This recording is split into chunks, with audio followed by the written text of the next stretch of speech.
The name of this video is Conductors.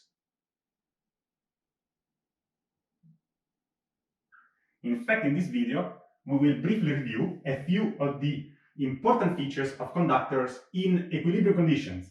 In this course, we will also consider non-equilibrium conditions in 342. So, to recap about conductors, let us consider an infinite slab made from a perfectly conducting material, like this.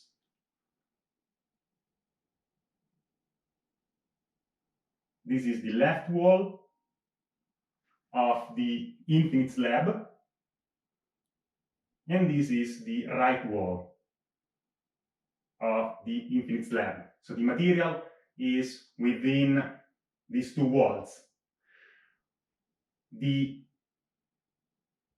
faces of these, the walls of this conducting material, of this slab, we call them capital sigma as always, whereas any point capital P within the slab belongs to a region capital omega. Capital sigma is the surface, are the surfaces.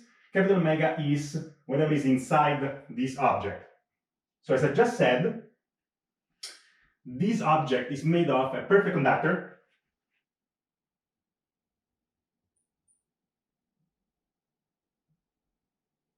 What does it mean, perfect conductor?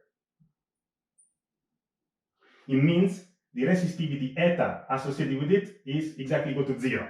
So it's perfectly conducting, which doesn't mean superconducting, just a different concept. We briefly discussed about this in 242. So no resistance. It's homogeneous. That is made from the same material.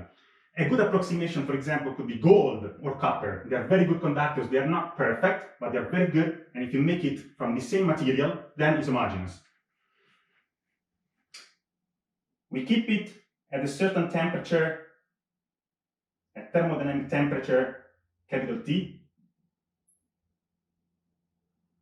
And in normal conditions, that is ambient pressure.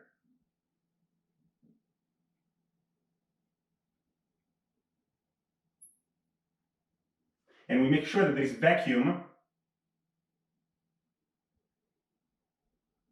on the left and right of this infinite slab.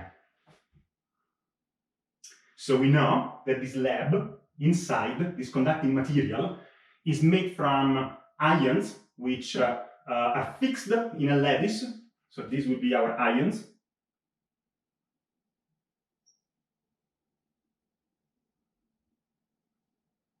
Etc. So the ions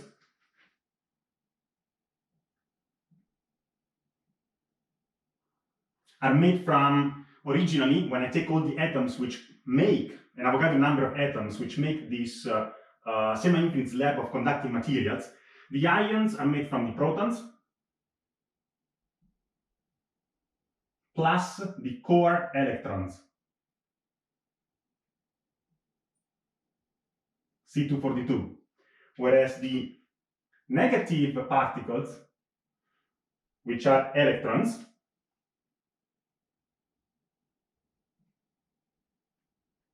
these are the valence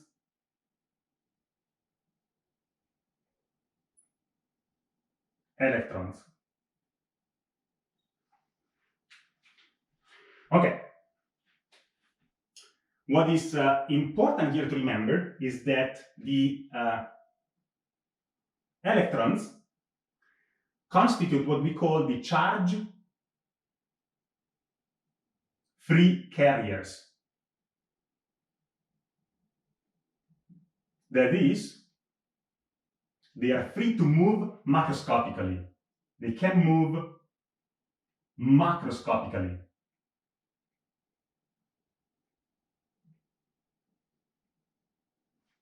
This is very important.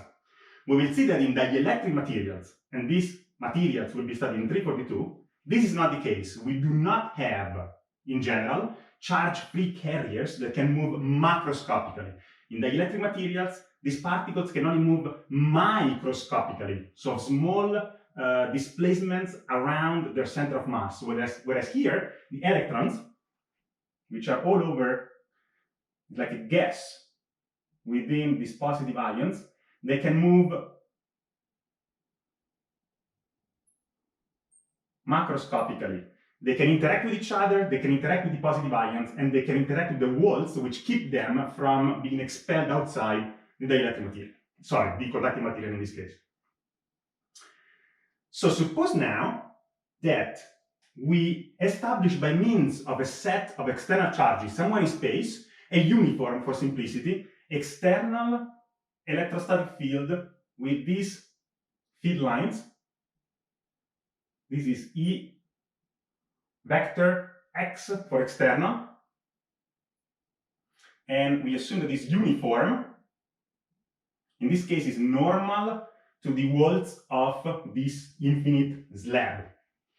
Again, it's generated by a set of charges. We don't care where they are far away, and is uniform. For example, we could place this slab within a parallel plate capacitor, in which case with very large, in fact, infinite plates, and so that would generate a uniform external electrostatic field EX. Now we know that the charge-free carriers, these electrons here, will move in presence of this external field EX. And how will they move? Will they move, since they're negatively charged, in the opposite direction of the field lines? So they will move from right to left. And the way they move is that they start to make a sort of domino effect. So this one touches this one, kicks it a little bit, this one eventually kicks another one, in a sort of a domino effect. There was an interesting discussion in Piazza in 242 about this problem. This is called the drift diffusion model. And so the problem is, this motion happens in a very short amount of time, called the transient time,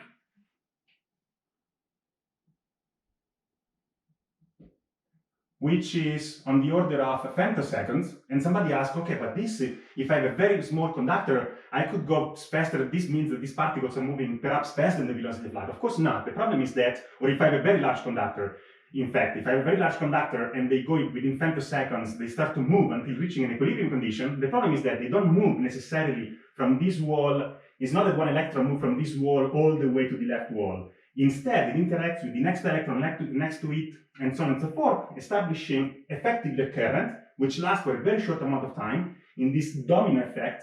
And so effectively, this results in an accumulation of negative charges on the left wall, let's say 1, 2, and 3. And so there is a depletion of positive charges on the right wall, and so here also we will have the same amount of positive. There is a depletion of negative, so effectively we expose some positive charges here.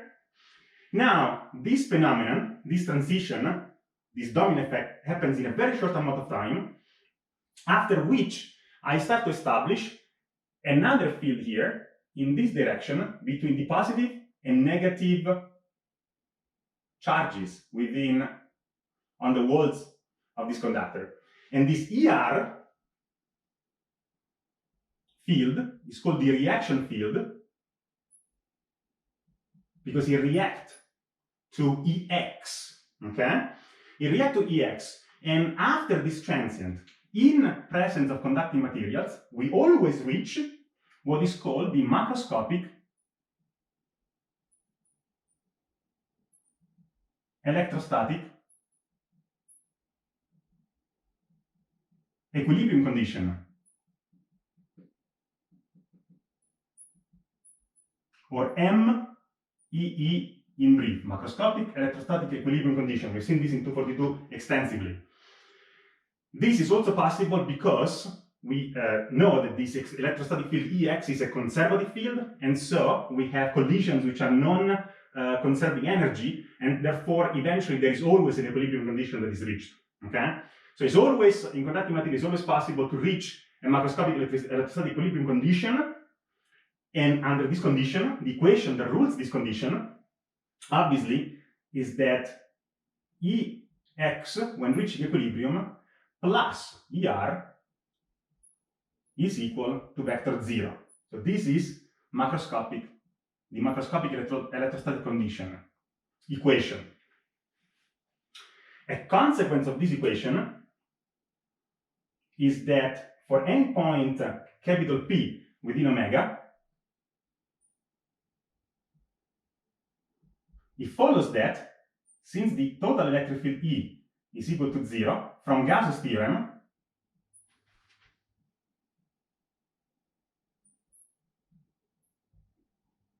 rho, a point capital P, everywhere has to be equal to 0. So there is no volume charge distribution inside this conductor upon reaching the ME condition. Of course, there can be, on this surface, there can be a surface charge density sigma. So here, on sigma, there can be a small sigma. Okay, this can be different than 0. And in fact, it is different than 0, because it's the one which eventually makes it possible to erase the effect, to expel effectively EX from within the conductor. So one of the key features of conducting materials is that upon reaching ME condition, if there is an external field, it gets expelled in perfect conductors and within the conductors itself. Okay, so we only need to consider the charges on the surface of the conductor, and whatever happens inside, we basically don't care. Okay, we don't care about the whatever is within this container, which are the walls of this conducting material. This is actually quite different in the case of the electric materials, which we are going to study eventually in 342 in this course.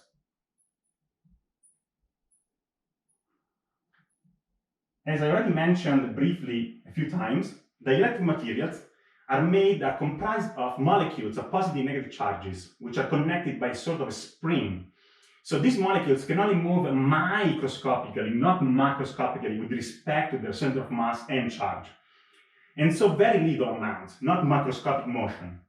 Because of this, as it turns out, in dielectric materials, this condition, this equilibrium condition, there is also transient, and then there is an equilibrium, is such that Ex plus Er is different than 0.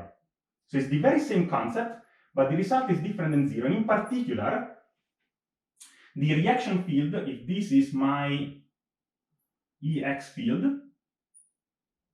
the reaction field is smaller than Ex, so there is an effective final resulting field which is in the direction of Ex, so there is a partial screening due to a sigma on the surfaces of this object. In fact, to distinguish these very sigmas, this sigma, typically we call it sigma F, which corresponds to charge-free carriers, F for free carriers, the subscript, whereas here we are going to have a sigma P, or polarization charge on the surfaces, which is different than 0. Interestingly, not only sigma P for dielectric materials is 0, but under certain conditions, not in a case like this, not in the case of uniform fields, but in some cases, it also happens that there is a rho P within the dielectric material, which is different than 0. And so this is true only for dielectric material, not for conductors. I'm just trying to make a comparison here between the two to highlight some of the differences and analogies between them. So they behave in a similar way, somehow, if you want, up until a certain point. So there is a transient, there is an equilibrium condition, there is an equation of this kind, but it doesn't go to 0 in the case of the electric materials, which is very, very important. Okay, so we'll come back in detail about this, and to understand this concept of electric materials, you really need to master the concept of dipole. Okay, dipole moment and dipoles, electrostatic dipoles. Okay, so to summarize this video, this was meant to be a quick review of conductors, and in particular, I consider the very simple, elegant example of an infinite slab of conducting materials, which is originally in vacuum. We then switch on an external electrostatic field Ex. The charge-free carriers start in a sort of brief diffusion domino effect, push each other so that there is a depletion of positive charges on the right wall, and negative charges accumulate on the left wall, in such a way that eventually, upon reaching equilibrium in a very short amount of time, the external field plus a reaction field, because here I have positive and negative charges, so a field, reactive field in the left direction, they sum up to 0. From Gauss's theorem, this means that rho P within the conductor is 0, and there can only be a sigma on the surfaces, which is required, in fact, to expel this field within the conductor itself. In the case of the electric materials, we will have a partial screening. This is a total screening. Here we have a partial screening where this reaction field is smaller than Ex. And in that case, we can have not only a sigma F on the surfaces of the conducting material for charge-free carriers, but we can have a polarization on the surface charge as well as a polarization charge in the bulk, in the volume. And that's it.